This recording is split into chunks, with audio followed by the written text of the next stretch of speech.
Sanando las heridas. Con el Dr. Ron Rocky y la Dra. Nancy Rocky. Bienvenidos a la clase número 9.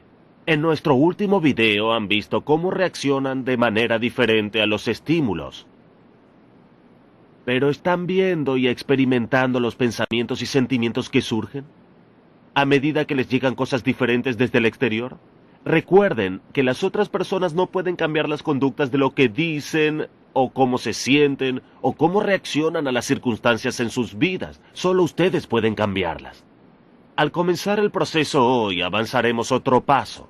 Hablaremos sobre el ojo de la mente y cómo eso nos afecta a todos los días. En realidad, cómo ese ojo de la mente cambia mientras estamos en el proceso de recuperación. ¡Oh, eso es emocionante! Ajá. Saben, los niños tienen una visión de sus padres. Es una actitud hacia sus padres y por necesidad. Esa actitud, esa visión, esas palabras son: aliméntame, cuídame, sana mis dolores, mejórame. Y algunas veces, quienes fuimos descuidados en la niñez, quienes no tuvimos suplidas nuestras necesidades, aún nos comportamos como niños. Creemos que todos, en especial nuestros padres, son aún responsables de repararnos, de mejorarnos, de sanar nuestros dolores, de cuidarnos económicamente, etc. Una de las cosas que no hicimos durante los años es comprender que no podemos ser reparados desde el exterior a partir de los 5 años. La ciencia demostró que nuestra mente está bien acomodada a la edad de 7, cuando nuestro carácter ya se ha formado. Y aunque nuestros padres hayan dado un giro y hayan tomado responsabilidad y hayan cambiado un 100%, no solucionaría nuestras necesidades. Deben poder ver eso y repararse desde adentro hacia afuera. Es sorprendente que tantas personas que fueron dañadas en la niñez aún tengan esa actitud. Mamá y papá me deben. No me trataron bien en la niñez y lo pagarán ahora que soy un adulto. Lo habrían hecho si me amaran, lo habrían hecho. La ironía de esto es que es un pensamiento de autoderrota. Porque recuerden lo que hablamos en la sesión pasada. Como la mente inconsciente no sabe dónde termina y comienza la otra. Entonces, cuando juzgo y critico a mi madre y a mi padre por cualquier razón, estoy juzgando y criticándome a mí mismo. Es como si la Biblia supiera de lo que estaba hablando. Dice: no juzguéis para que no seáis juzgados. Correcto. Y siempre pensamos que era Dios quien nos juzgaría, pero en realidad nuestra propia mente nos juzga cuando somos críticos y juzgamos a otros. Porque no conoce la diferencia Cierto. entre criticar a alguien más o criticarnos a nosotros. Eso es muy cierto. Y entonces hoy veremos cómo nuestra visión de nuestra madre y padre cambiará en el proceso de recuperación. En principio, a medida que entramos en la recuperación, tenemos una actitud muy aniñada. No infantil. No, aniñada. Son conceptos diferentes. Sí, lo aniñado puede recibir ayuda. Infantil es egocéntrico, mirándome a mí, enfocado en mí mismo. Ingresamos en la recuperación con egocentrismo, enfocados en nosotros. Todo el mundo me está dañando y mamá y papá fueron los peores agresores. Y entonces los hacemos responsables de repararnos y responsables de nuestras conductas actuales. Según mi manera de pensar, eso les da a nuestros padres mucho poder. Nos controlan por el resto de nuestras vidas y allí nos quedamos. Pero no me controlaron a mí porque los alejé. Eso es cierto, los alejaste. Pero ¿Pero en eso realidad, te hizo bien? Claro que no. Aún me afectó en mi relación contigo porque me recordabas a mi madre. Sí. Cuando había algo maternal, como preparar un pastel, o cambiar las sábanas de las camas, o bañar a las niñas, o servir la comida en la mesa. De pronto yo era tu Madre. madre en lugar de ser tu esposa. Y pagué el precio por lo que ella hizo o dejó de hacer cuando tú estabas formando tu carácter. ¿Y cómo cambia la visión? Primero llegamos a la recuperación de manera niñada y egocéntrica. Mamá y papá, si me amaran, me repararían. Mamá y papá hicieron esto y por eso soy así. Y vemos a nuestros padres como si, aunque estén muertos, debieran de alguna manera mágica repararnos desde la tumba. De alguna manera mágica deben disculparse. Pero la recuperación dice que esto no es necesario. No debemos recibir ningún tipo de perdón. En otras palabras, no debemos perdonar a nuestros padres para comenzar este proceso. No debemos olvidarnos de todo. De hecho, debemos recordarlo todo.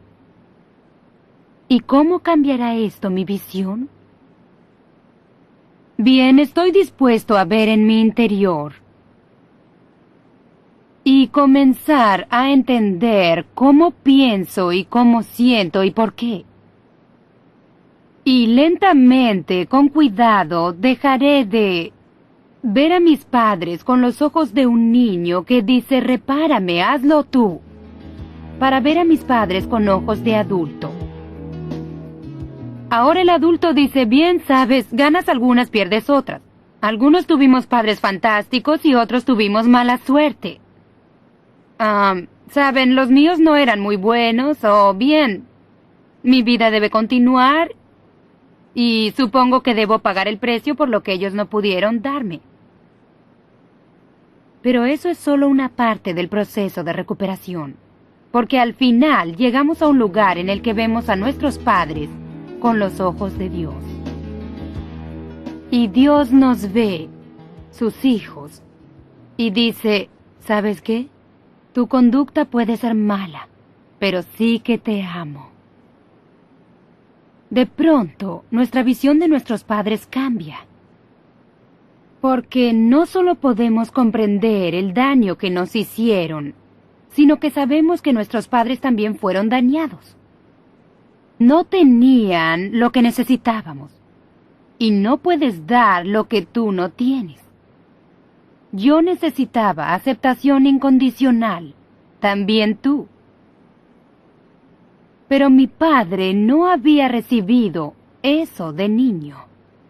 ¿Cómo podía darme aceptación cuando estaba repleto de rechazo? Eso es imposible. ¿Cómo llegué a eso? Pues sí, recorrí mi historia personal, pero entonces pude acudir a hablar con mi madre y con mi tía sobre la niñez de mi padre. Y descubrí algunas cosas muy tristes. Primero deben saber que mi padre era una de las personas más inteligentes y talentosas que yo he conocido. Yo lo respetaba mucho y lo admiraba también. Solo me sentía rechazada por él. Mi padre era un pianista maravilloso. Comenzó a tocar el piano de niño. Fue autodidacta, antes de recibir lecciones formales de piano. Cuando tenía 8 años, consiguió un empleo en el molino, después de la escuela, por 2 horas y durante el verano. Y fue con su madre y le dijo, mamá, toma mi dinero y ponlo en una cuenta bancaria.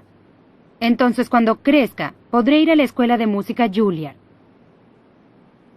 Su madre asintió accediendo a hacerlo. Llegó el momento en que se graduaría de la preparatoria 2 semanas después. Y mi padre fue a su madre y le pidió que tomara lo que había en la cuenta bancaria porque estaba listo para ir a Juilliard en la ciudad de Nueva York. Y cuando le preguntó a su madre, ella le dijo, ¿qué cuenta bancaria? No seas ridículo. Usé ese dinero para alimentarte y vestirte. No hay dinero. Mi padre estaba devastado. Porque verán, no fue solo ese incidente. Fue toda una vida de ser decepcionado por una madre con mucha cólera. Y allí también esa clase de conducta de su madre, pues no sale de la nada. Es cierto. No abres una botella un día y decides que ahora eres así, ahora seré colérico, ahora seré agresivo y eso. Hay algo que transformó a su madre en todo eso. Correcto. Y ese era su propio daño, a la Se formación remonta a de su su carácter, pasado. sí. Porque los pecados de los padres se perpetúan por 3 o 4 generaciones. Solo tú y yo podemos hacer una diferencia. Ellos no, pero tú y yo sí podemos. Por nuestros hijos y nuestros nietos también. Por supuesto. Cuando pienso en la situación de mi padre, me doy cuenta de que no solo su madre gastó su dinero para ir a la universidad, sino que durante sus años de escuela elemental y preparatoria también hablaba mal de él a sus amigas. En ocasiones venían a tomar el té, y mi padre subía donde había una ventilación entre la cocina y el baño de arriba, y él entraba al baño y escuchaba desde allí cómo mi abuela hablaba acerca de él. Ella decía que creía que su hijo era femenino, porque tocaba el piano. Y lo decía aunque él era el capitán del equipo de fútbol. Aún conserva, aunque murió hace más de 20 años, la marca de velocidad de la preparatoria a la que asistió. Y él solía nadar en el río en contra de la corriente, por 3 pueblos, para hacerse más fuerte. Pero mi abuela creía que era femenino, y les decía esas cosas a sus amigas. ¿Es eso aceptación? No. Mi abuelo, por otra parte, por lo que yo comprendo, y él murió cuando yo era joven, era un hombre amable y amoroso. Pero estaba ocupado por una esposa muy colérica, que lo silenciaba. Él callaba, y por consiguiente su silencio le decía muchas cosas a mi padre. Y entonces él no defendía a mi padre de su esposa. De hecho, el día en que mi padre se casó con mi madre, mi abuelo se paró en la puerta de la casa y despidió a mi padre con lágrimas en el rostro, porque mi abuela se rehusaba a asistir a la boda.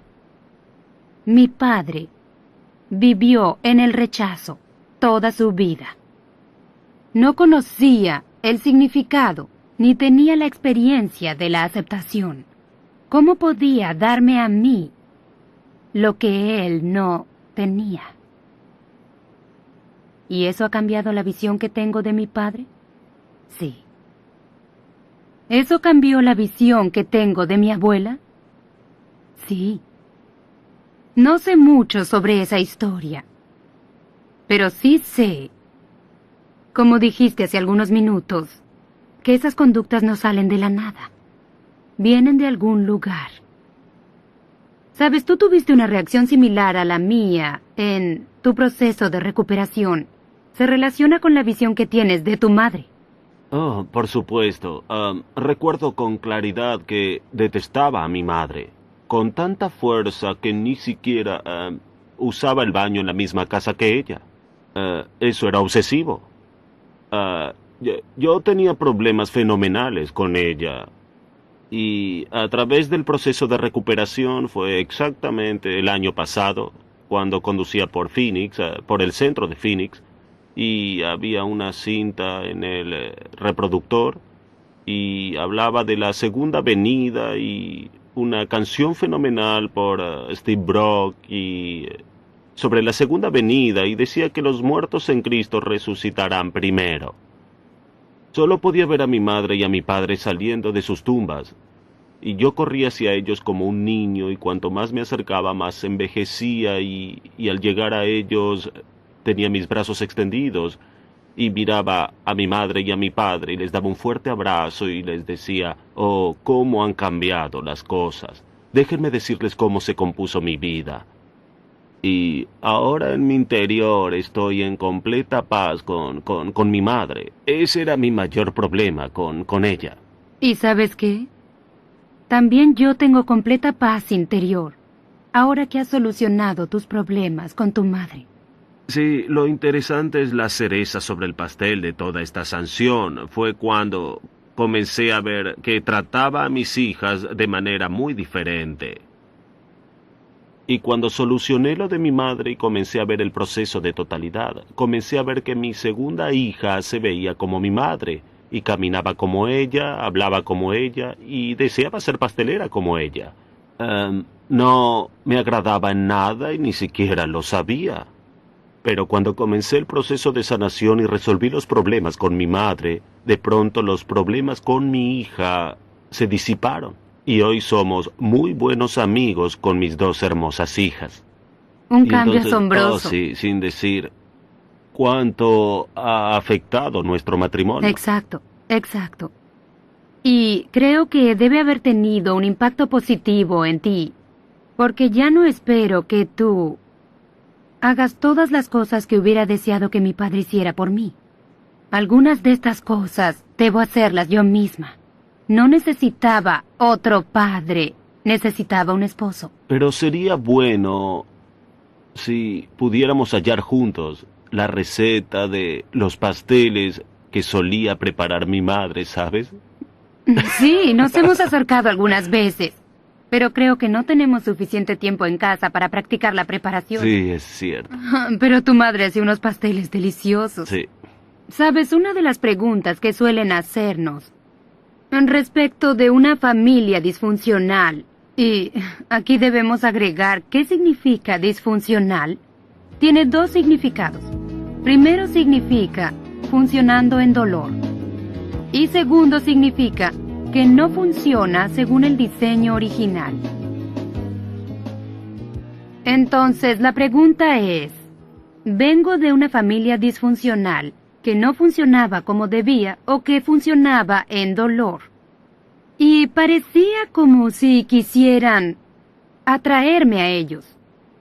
Yo mejoraba, me recuperaba un poco y me atraían a ellos, como si no quisieran que yo me recuperara. ¿Puede que sea así? Y la respuesta es sí. Puede ser así.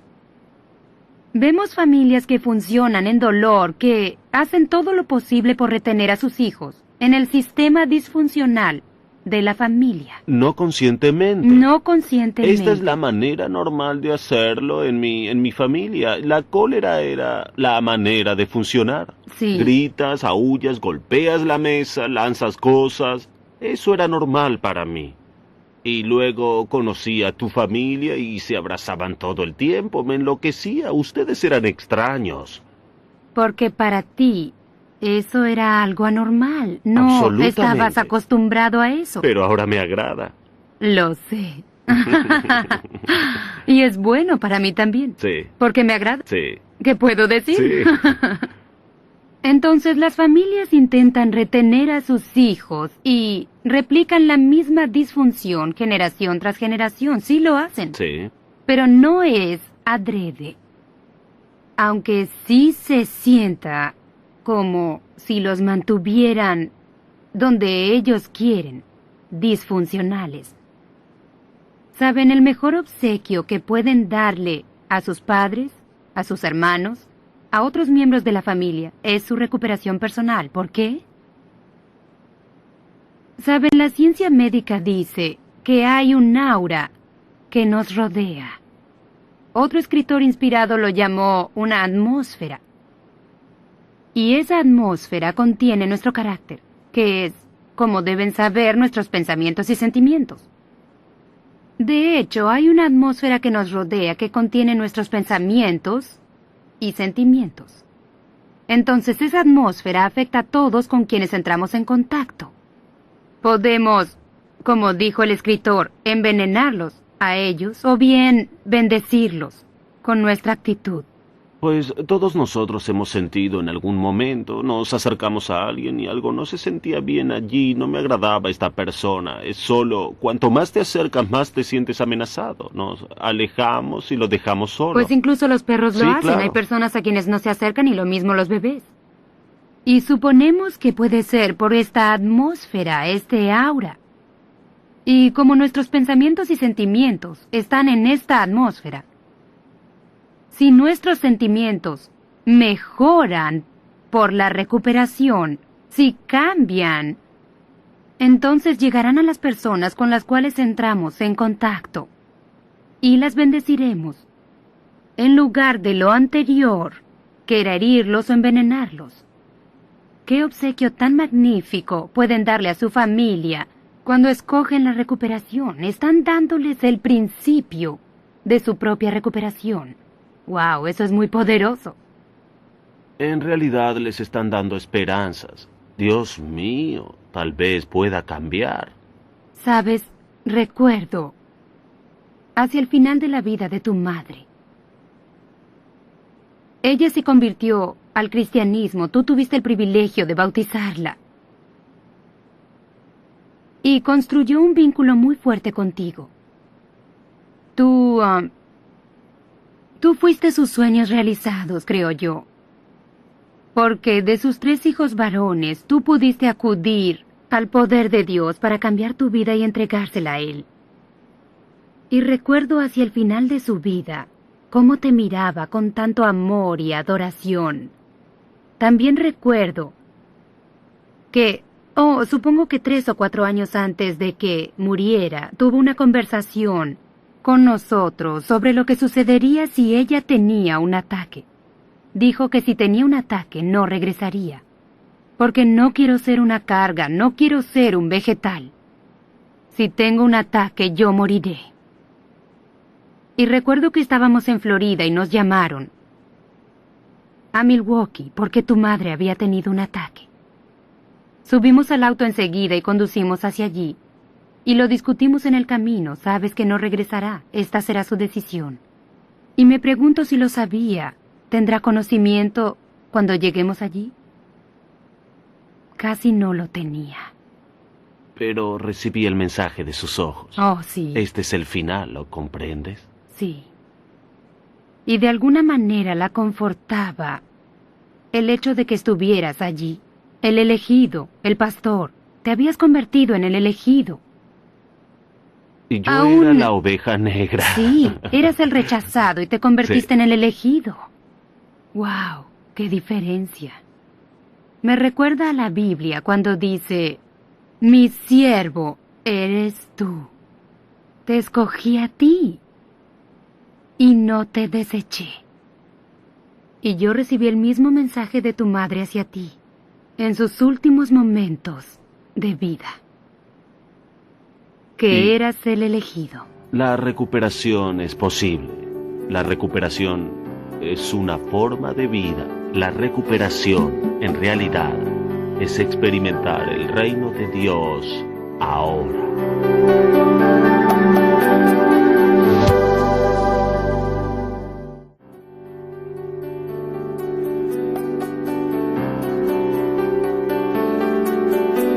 Sanando las heridas. Con el Dr. Ron Rocky y la doctora Nancy Rocky.